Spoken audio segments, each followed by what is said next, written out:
Hey everybody, this is Rustin with Metalholic and the Examiner. With me today, Dan and Jeremy of the Devil Wears Prada. How are you guys doing? Very good, very good.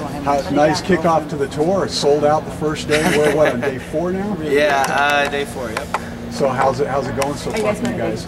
It's been really good, man. You know, opening up the main stage. It's us, Motorhead, Slayer, and Slipknot. So yeah, it's hard to build a better. And everybody showed up thinking Anthrax was on the main stage, and there you guys are. Yeah, I guess. I mean, we're playing on that stage a little bit later in the tour, so I guess flipping it around. You know, it's just one of those things where they still want a really strong name on that side of things to kind of hold that together and stuff. But it's an honor, man. It's awesome. Now, you and I talked just a few weeks ago about the, well, it's no longer upcoming, the Dead and Alive DVD CD set just came out last week. So, what's the response been? Blowing off the shelves immediately? Or? It's been doing really well. We get like messages on, you know, Facebook and Twitter and all that stuff, and people being like, "Oh, love the new DVD. It's awesome. It's the coolest thing ever."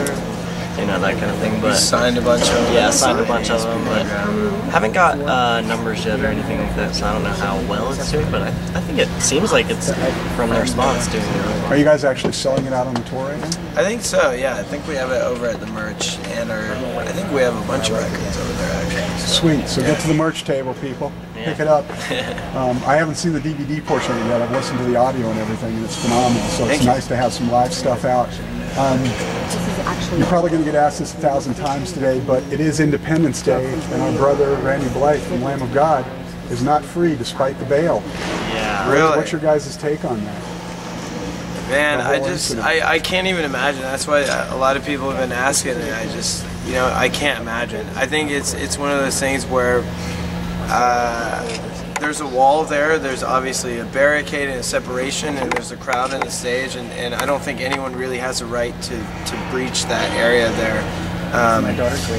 I would never dream of going on stage when Slipknot guys are playing or anything like that. You know, it's just one of those things out of respect, and I think that the minute you break that barricade, no one knows what you're going to do. You know what I mean? It's almost like yelling bomb in an airport or something. You know, you can't take any chances anymore with that kind of stuff, and so I feel bad for the guy, man. It sucks. Well, it's kind of strange that they sat on it for 2 years. It was almost like they were sandbagging, waiting for him to come back, and then it's like, then we'll pounce on him. Yeah, exactly. So, in flashbacks of the whole dime bag tragedy. And that's what I mean. You know, in light of that, after that, you can't take any chances anymore. You just can't trust anybody, really.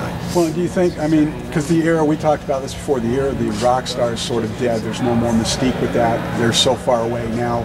Everything's social media. They can reach you on Twitter, Facebook. So it's like they feel they know you personally. Do you think that makes things more dangerous, having that much contact? I think it might be a generational thing. I think that even when I was a kid going to shows, you know, I was going to see Slipknot, and it was enough for me to just go in and see the show, and that was it. You know, that was enough for me. That was more than enough. That was my whole life, was just going to the show and watching and walking out. And now it is people. You know, we talk to people at signings. This is the only reason I came to meet you guys. I'm like, dude, we're not really that cool. The best thing we could do is on the stage. This is like nothing. Like, this should not be the highlight of your day. You know, so. I don't know. I guess it's just a little bit different these days. Yeah. Nice. Supposedly the world's coming to an end in December. We got the zombie apocalypse starting. What's your guys' take on all of that? My take would be, don't be a homeless man doing LSD on the street trying to eat people. I don't know. Or whatever they said it was. I don't know. Apparently bath salts, but then apparently it came back, it was only marijuana, so who knows. That's even scary. Yeah, that's far scarier. So maybe it really is a zombie, I don't know. So a couple, you know, obviously when you're doing these, you're doing tons of interviews and everything, so we'll try and keep it quick, but a couple of quick questions just for fun since it is Mayhem. First song you ever wrote? Swords, Dragons, and Diet Coke on the first CD we released. And you can still hear it, and it's pretty embarrassing. First guitar you ever owned? Let's see. It was a hybrid. What was the brand? I can't remember the exact brand, but it was like an off-brand that had an SG body with a Strat neck on it. So it's kind of like a what was it called? Yeah, but we were in Something weird.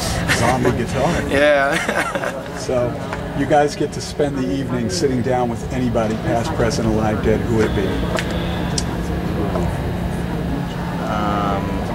Bob Dylan. Nice, I like that.